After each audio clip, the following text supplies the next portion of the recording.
So hello everyone, आज से मैं सीरीज स्टार्ट कर रहा हूँ जिसमें मैं एक्सप्लेन करूंगा डेंडेन सीजन 2 के एपिसोड्स। आज मैं एक्सप्लेन करने जा रहा हूँ एपिसोड 1 एंड 2।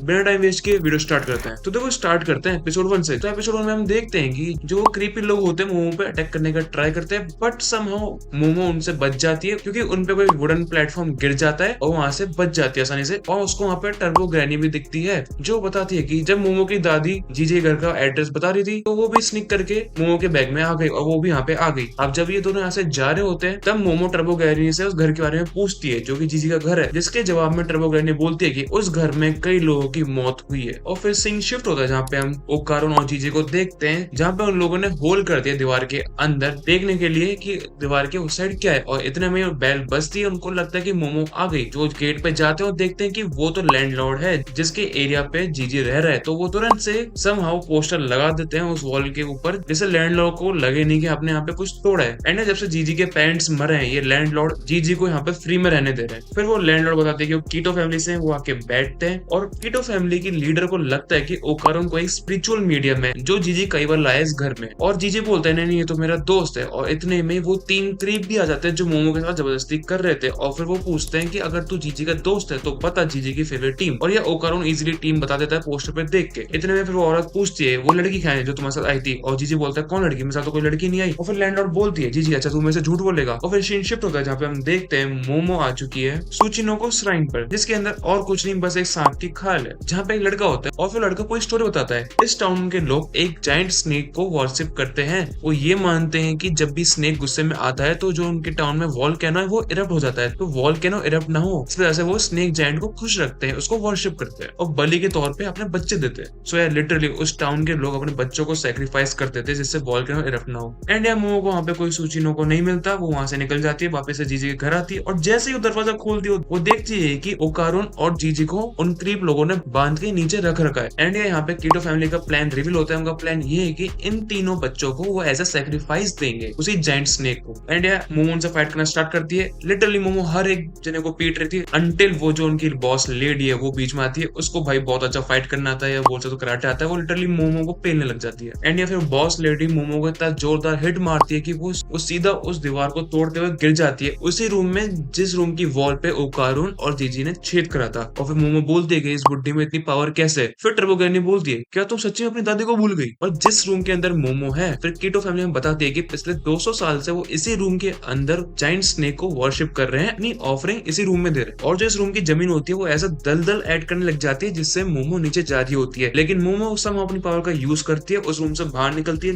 लेकिन कीटो फैमिली उसको मार के अंदर फेंक देती है वापस से। लेकिन इतने में जीजी और ओकारोन पीछे से आते हैं और पूरी फैमिली को लेकर उस रूम के अंदर गिर जाते हैं। और इसी वक्त जो रूम की फ्लोर था जो दलदल की तरह काम कर रहा था उसके अंदर छेद हो जाता है और वो सब नीचे धंस जाते हैं। और ये सब लोग बहुत नीचे गिरते हैं और जहाँ पे लोग गिरे हैं वो देखते हैं कि यहाँ पे बहुत सारे घर हैं। यहाँ पे हमें दिखाया जाता है जीजी लटका हुआ है। मोमो और दो जीजी को बचाने का ट्राई करती है लेकिन जीजी नीचे गिर जाता है। लेकिन जीजी किसी सॉफ्ट चीज पे लैंड हुआ था और वो जो सॉफ्ट चीज थी वो और कोई नहीं, वो था जाइंट स्नेक। और जब उस स्नेक की शक्ल दिखाई जाती है तो स्नेक की शक्ल लिटरली एक सनफ्लावर जैसी दिखती है। और वहीं पे कीटो फैमिली डांस करना स्टार्ट कर देती है और बोलना चालू कर देती है ओ ग्रेट लॉर्ड सरपेंट, हम आपको इतने टाइम से ऑफरिंग देते आ रहे हैं, हम आपको वर्शिप कर रहे हैं वगैरह वगैरह। और डांस करने लग जाते हैं। और पीछे से टर्बो ग्रैनी बोलती है ये तो कूराकारी है। और यहीं पे ओकारोन को याद आता है कि उसने एक मैगजीन में पढ़ा था जिसका नाम मंगोलियन डेथ वॉर्म है जो ज्यादा से ज्यादा 2 मीटर तक ही हो सकता है। लेकिन भाई ये तो बहुत ज्यादा बड़ा है। और जब कीटो फैमिली डांस कर रही होती है स्नेक के लिए, वो लिटरली स्नेक पूरी कीटो फैमिली को एक बार में खा जाता है। और जो हमारा ट्राई वहां से भाग के एक रूम के अंदर चले जाता है। और इतने में अर्थवर्म जो है वो अजीब से वेव निकालता है जिस वेव की वजह से जो हमारे ओकारोन और मोमो है वो अपना सिर पकड़ के बैठ जाते हैं। और ओकारोन की जो टर्बो ग्रैनी की पावर है वो इमर्ज होने लगती है। इंडिया वो सीधा चार्ज अप करता है जीजी की तरफ। और यस फर्स्ट एपिसोड यहीं पे एंड हो जाता है। इंडिया ओकारोन लिटरली अपना मुंह फाड़ने लग जाता है लेकिन जीजी आके उसको रोक लेता है। एंड फिर ओकारोन जीजी को धक्का मारता है,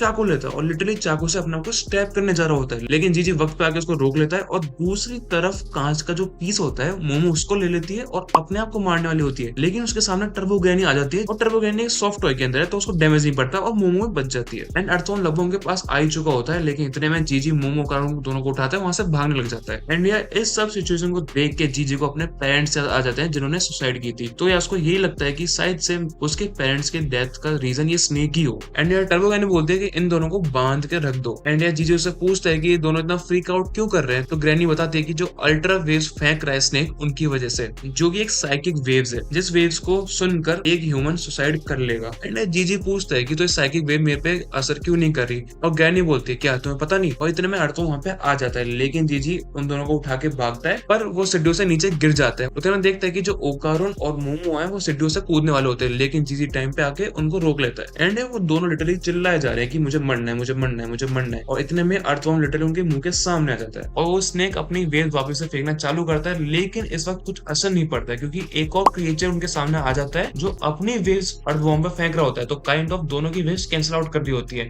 और ये वो एक क्रिएचर है, या तुम बोल सकते हो स्प्लिट है, जिसको जीजी इतने टाइम से सेंस कर रहा था। और ये ओकारोन मोमो को होश में आ जाता है। मोमो बोलते कि ये कौन है, ओकारोन बोलता है कि ये जिसने हमारी हेल्प करी, और पीछे जो टर्बो ग्रेनी वो चिल्ला के बोलती है कि गलती से इसकी आंखों में मत देखना, ये ईविल आई है, इसका सिर्फ एक ग्लेज तुम्हारे दिमाग को पागल कर देगा, तुम अपने आप को मारना चालू कर दोगे। और जो ईविल आई वो अर्थवॉर्म फेस टू फेस अपनी वेव छोड़ रहे होते हैं। ओकारोन इसी मूवमेंट का फायदा उठाता है, अपने टर्बो ग्रेनी के फॉर्म में आता है और अपना अटैक मारता है बहुत ही स्पीड से, जो लिटरली स्नेक को फाड़ देता है बीच में से। और इतने में मोमो जीजी नीचे भागने लगते हैं, और जीजी उस स्किनी बंदे से पूछता है कि तू ही वो वजह है जिस वजह से मेरे पेरेंट्स की डेथ हुई। और फिर हमें फ्लैशबैक दिखाया जाता है छोटे बच्चे का, जो कि देख रहा है कि बाहर कुछ बच्चे खेल रहे हैं और उस बच्चे को भी उनके साथ खेलना है, लेकिन वो एक रूम में बंद है अकेला। और फिर एक दिन वॉल्केनो बर्स्ट होता है, और उसी दिन कीटो फैमिली के लोग ही उसी बच्चे को एज अ ऑफरिंग देते हैं उस वॉल्केनो को। सो ये हमें फिर सीन दिखाया जाता है जहाँ पे लावा आ रहा है सामने से, और उसको डंडे पे बांध के रख देते हैं, उसको वहीं पे मरने के लिए छोड़ देते हैं। और मनी मन सोच रहा होता है मेरे को तो बस नॉर्मल बच्चे की तरह जीना था, बच्चों के साथ खेलना था, मजे करने थे लाइफ में। एंड या वो एक काइंड ऑफ कर्ज की तरह रीबॉर्न होता है वापस से, और जो फैमिली वहां पे होती है उसमें से एक बच्चे को सिर्फ वो कर्ज दिखाई देता है, और इस कर्ज को लगता है कि वो बच्चा मेरे को देख पा रहा है, हम दोनों साथ में खेल पाएंगे। लेकिन फिर कुछ टाइम बाद उस बच्चे के पेरेंट्स मर जाते हैं, खुद की जान ले लेते हैं, और ऐसा ही मल्टीपल फैमिलीज के साथ होता है। और हमें बताया जाता है जब भी कोई फैमिली यहाँ पे आके मरती है, उसके ऊपर कीटो फैमिली मिट्टी चढ़ा देती है और एक नया घर बनाती है ऊपर। अब तुम्हें पता चल रहा है कि जीजी का घर इतना ऊपर क्यों है, क्योंकि वो इतने सालों से मिट्टी डालते आ रहे हैं हर एक घर पे और नया घर बनाते जा रहे हैं। और एक बच्चे को जिसको बैरी कर रहे होते हैं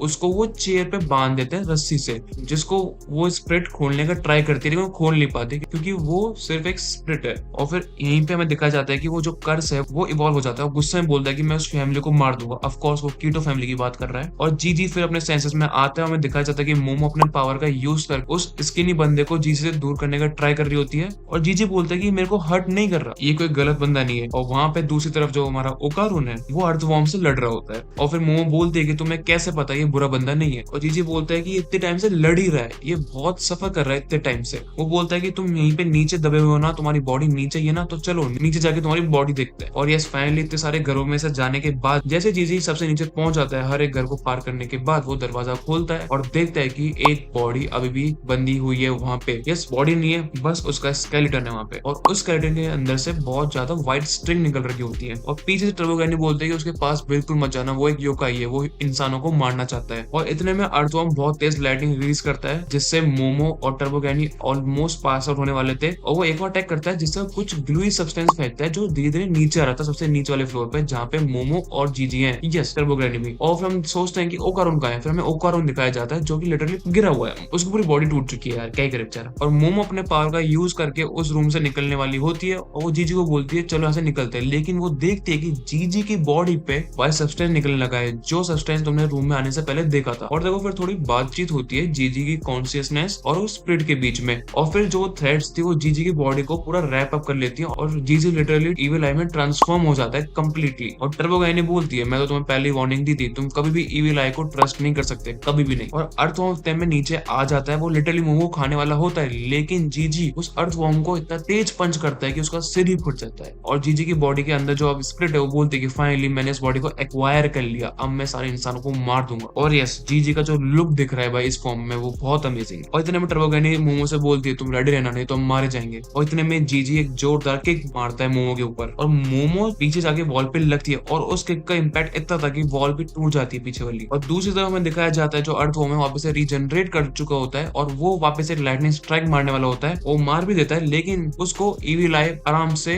शील्ड कर लेता है या डिफ्लेक्ट कर देता है। और ईविल आई फिर अपनी पावर से, जिससे वो इस रूम के अंदर जो भी सारे रूम्स देखे तुमने अब तक इस जगह में, वहां पे लोगों की स्पिरिट है जो यहाँ पे मरे हैं, उन सब की स्पिरिट को इकट्ठा करके बॉल से बनाता है, एंड फिर वो उस बॉल से फुटबॉल खेलना चालू करता है, और उस बॉल से लिटरली वो जायंट स्नेक की एस्टेस करना चालू कर देता है। और अर्थवॉर्म लिटरली मिट्टी के अंदर घुस जाता है ऑफ कोर्स, क्योंकि वरना वो मर ही जाता। एंड इसके बाद हम क्लैश देखते हैं मोमो वर्सेस जीजी का। और जैसे फाइट आगे बढ़ती है, जीजी के पास जो अपनी फुटबॉल होती है वो उसको इतना तेज किक करके मोमो के ऊपर मारता है। ऑल्दो मोमो डिफेंस लेस है, उस पर ये हिट पड़ता तो मोमो को बहुत ज्यादा डैमेज पहुंच सकता था, लेकिन इतने में एक और किक आके उस बॉल को रोक लेती है, जो कि है ओकारुन। और ओकारुन बोलता है मैं तेरे को चीर फाड़ दूंगा, आज मेरे सामने मोमो कोई हिट नहीं कर सकता। और इसी के साथ ये एपिसोड भी खत्म हो जाता है। भाई क्या शानदार एपिसोड था। आई होप तुम्हें इस तरह की एक्सप्लेनेशन वीडियो अच्छी लगी हो। वीडियो अच्छी लगी, वीडियो को लाइक करना, चैनल पे नहीं हो तो सब्सक्राइब कर दो। मैं आपसे मिलता हूं अगली वीडियो में, और कमेंट करके बताओ कि तुम्हें किस टॉपिक पे वीडियोस चाहिए। तब तक के लिए बाय बाय।